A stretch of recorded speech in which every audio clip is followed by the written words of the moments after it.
Hi friends, അപ്പോൾ നമ്മളിന്ന് എല്ലാവർക്കും ഇഷ്ടപ്പെട്ട റോസിൻ്റെ വീഡിയോ ആയിട്ടാട്ടോ വന്നിട്ടുള്ളത്. നമ്മൾ നഴ്സറിയിൽ നിന്ന് വാങ്ങുന്നത് മുതൽ വീട്ടിൽ കൊണ്ടുവന്ന് നടുന്നത് വരെ ഞാൻ ചെയ്യുന്ന കാര്യങ്ങളാണ് നിങ്ങളായിട്ട് ഷെയർ ചെയ്യാൻ പോകുന്നത് കേട്ടോ. നമ്മൾ നഴ്സറിയിൽ നിന്ന് റോസ് വാങ്ങുമ്പോൾ നല്ല ഹെൽത്തി ആയ പ്ലാന്റ് തിരഞ്ഞെടുക്കാൻ ശ്രദ്ധിക്കണം കേട്ടോ. 2-3 ബ്രാഞ്ച് വന്നിട്ടുള്ള റോസ് തിരഞ്ഞെടുക്കാൻ പ്രത്യേകം ശ്രദ്ധിക്കണം.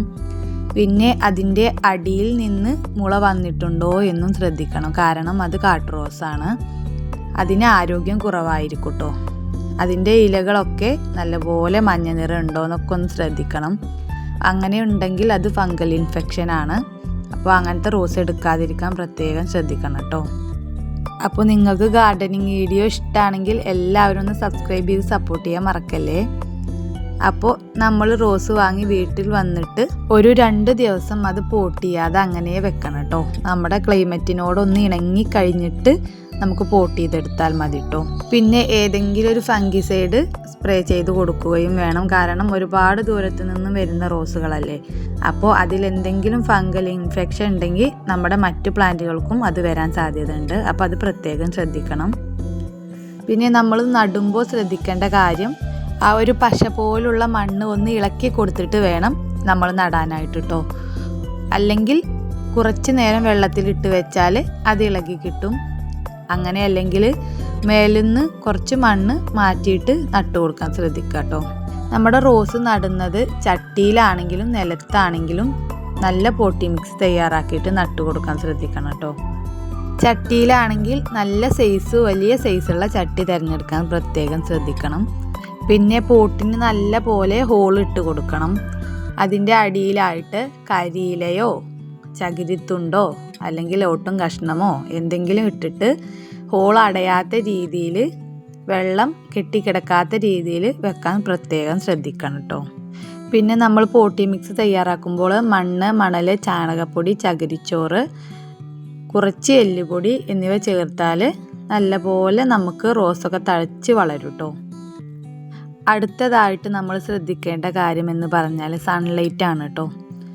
രാവിലെ മുതൽ വൈകുന്നേരം വരെയുള്ള വെയിൽ കിട്ടുന്ന സ്ഥലത്തായിരിക്കണം നമ്മുടെ റോസ് പ്ലാന്റ് നട്ടു കൊടുക്കേണ്ടത്. ഇനി നിലത്താണെങ്കിലും ചട്ടിയിലാണെങ്കിലും വെയിലുള്ള സ്ഥലത്ത് വെക്കാൻ പ്രത്യേകം നമ്മൾ നോക്കണം കേട്ടോ.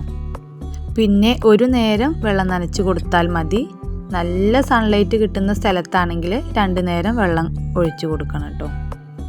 നമ്മൾ കുട്ടികൾ മുതൽ വലിയവർ വരെ ഏറ്റവും ഇഷ്ടപ്പെടുന്ന ഒരു ചെടിയാണല്ലേ റോസ്. അതുകൊണ്ട് തന്നെ അതിന് പ്രത്യേകം കെയറും കാര്യങ്ങളും നമ്മൾ കൊടുത്തേ തീരൂ. കാരണം പെട്ടെന്ന് ഫംഗൽ ഇൻഫെക്ഷൻ വരാൻ സാധ്യതയുള്ള ഒരു ചെടി കൂടിയാണ് കേട്ടോ റോസ്. റോസ് വെറൈറ്റീസ് എന്ന് പറഞ്ഞാൽ 1000 കണക്കിനാണ് കേട്ടോ.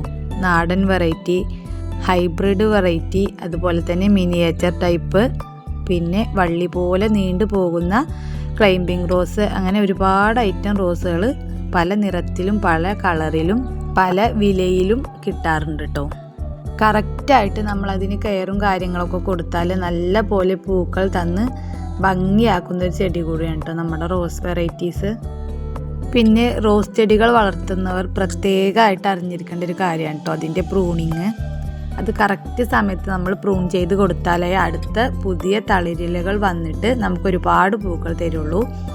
നമ്മൾ പൂ വിരിഞ്ഞ് അത് കൊഴിയും മുമ്പേ നല്ല പോലെ കട്ട് ചെയ്ത് കൊടുക്കണം. 2 ഇല താഴെ വെച്ചിട്ട് നമ്മൾ കട്ട് ചെയ്ത് കൊടുക്കണം കേട്ടോ. എന്നാലേ നമുക്ക് പുതിയ തളിരിലകളും പുതിയ ഷൂട്ടൊക്കെ വന്നിട്ട് നമ്മുടെ റോസ് ചെടി നല്ല പോലെ ഹെൽത്തി ആയിട്ട് നിൽക്കുള്ളൂ കേട്ടോ. നമ്മൾ എത്രത്തോളം കട്ട് ചെയ്ത് വിടുന്നോ അത്രത്തോളം നമ്മുടെ ചെടി ഉഷാറായിട്ട് വരും കേട്ടോ. നമ്മുടെ നാടൻ റോസുകൾക്കും അതുപോലെ തന്നെ ചെറിയ മിനിയേച്ചർ ടൈപ്പ് റോസുകൾക്കും സോഫ്റ്റ് പ്രൂണിങ് ചെയ്യുന്നതാണ് കേട്ടോ നല്ലത്. അതുപോലെ തന്നെ നമ്മുടെ ബെഡ് റോസ് വാങ്ങുമ്പോൾ അതിന് ഹാർഡ് പ്രൂണിങ് ആണ് കേട്ടോ നല്ലത്. റോസിന് കൊടുക്കാവുന്ന വളങ്ങൾ എന്തൊക്കെയെന്ന് നോക്കാം ഇനി.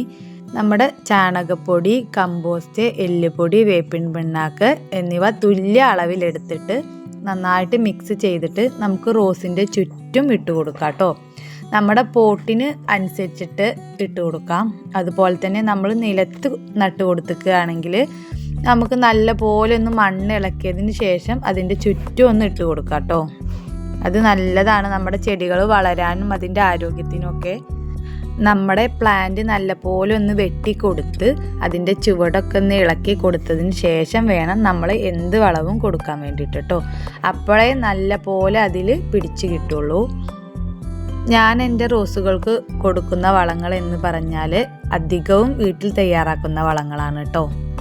ഞാൻ മുട്ടത്തോടും അതുപോലെ തന്നെ ചായപ്പൊടിയുടെ തൊണ്ടും സമം ചേർത്തിട്ട് മിക്സിയിലിട്ടിട്ട് പൊടിച്ചിട്ട് വെള്ളത്തിൽ ചേർത്തിട്ട് ഒഴിച്ചു കൊടുക്കാറുണ്ട്. അതുപോലെ തന്നെ ഉണക്കി പോട്ടിൻ്റെ ചുറ്റും ഇട്ട് കൊടുക്കാറുണ്ട് കേട്ടോ.